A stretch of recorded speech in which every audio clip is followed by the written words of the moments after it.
The Golden Key. Forward. I have compressed this essay into a few pages. Had it been possible, I would have reduced it to as many lines. It is not intended to be an instructional treatise, but a practical recipe for getting out of trouble. Study and research are well in their own time and place, but no amount of either will get you out of a concrete difficulty. Nothing but practical work in your own consciousness will do that. The mistake made by many people when things go wrong is to skim through book after book without getting anywhere. Read the Golden Key several times. Do exactly what it says, and if you are persistent enough, you will overcome any difficulty. Scientific prayer will enable you, sooner or later, to get yourself or anyone else out of any difficulty on the face of the earth. It is the golden key to harmony and happiness. To those who have no acquaintance with the mightiest power in existence, this may appear to be a rash claim, but it needs only a fair trial to prove that, without a shadow of doubt, it is a just one. You need take no one's word for it, and you should not. Simply try it for yourself and see. God is omnipotent, and man is his image and likeness, and has dominion over all things. This is the inspired teaching, and it is intended to be taken literally, at its face value. Man means every man and woman, and so the ability to draw on this power is not the special prerogative of the mystic or the saint, as is often supposed, or even of the highly trained practitioner. Whoever you are, wherever you may be, the golden key to harmony is in your hand now. This is because in scientific prayer, it is God who works, and not you. And so your particular limitations or weaknesses are of no account in the process. You are only the channel through which the divine action takes place, and your treatment will really be just the getting of yourself out of the way.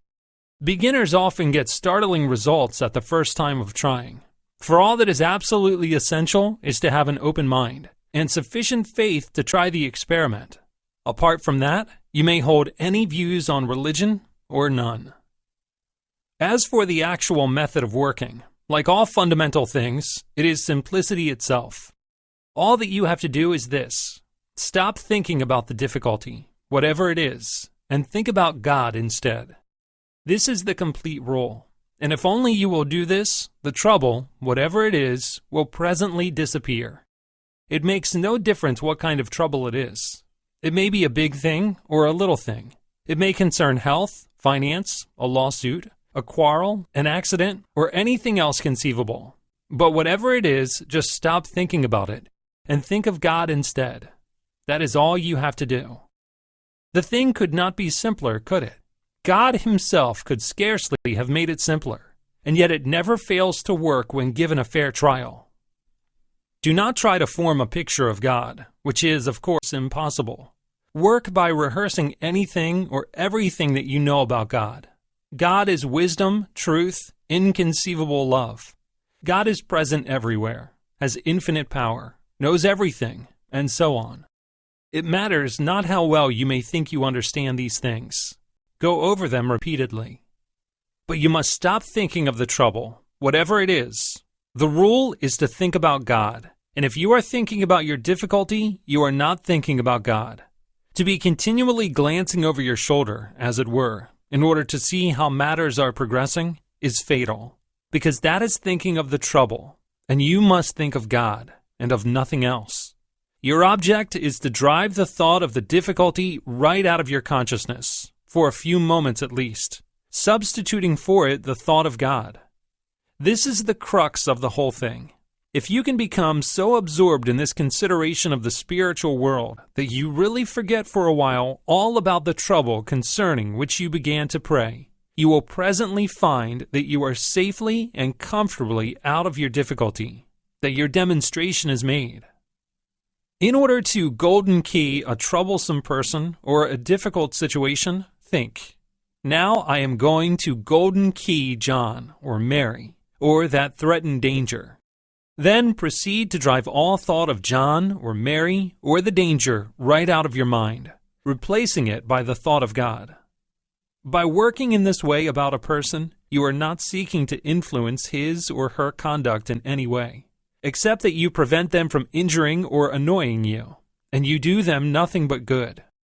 Thereafter, they are certain to be, in some degree, a better, wiser, and more spiritual person, just because you have golden keyed them. A pending lawsuit or other difficulty would probably fade out harmlessly without coming to a crisis, justice being done to all parties concerned. If you find that you can do this very quickly, you may repeat the operation several times a day with intervals between.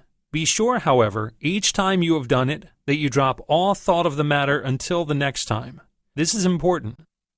We have said that the golden key is simple, and so it is. But of course, it is not always easy to turn. If you are very frightened or worried, it may be difficult, at first, to get your thoughts away from material things. But by constantly repeating some statement of absolute truth that appeals to you, such as, "There is no power but God," or "I am the child of God, filled and surrounded by the perfect peace of God," or "God is love," or "God is guiding me now," or perhaps best and simplest of all, just "God is with me." However mechanical or dead it may seem at first, you will soon find that the treatment has begun to take and that your mind is clearing. Do not struggle violently. Be quiet but insistent. Each time that you find your attention wandering, just switch it straight back to God. Do not try to think out in advance what the solution of your difficulty will probably turn out to be. This is technically called outlining, and will only delay the demonstration. Leave the question of ways and means strictly to God. You want to get out of your difficulty? That is sufficient. You do your half, and God will never fail to do his. Whosoever shall call upon the name of the Lord shall be saved.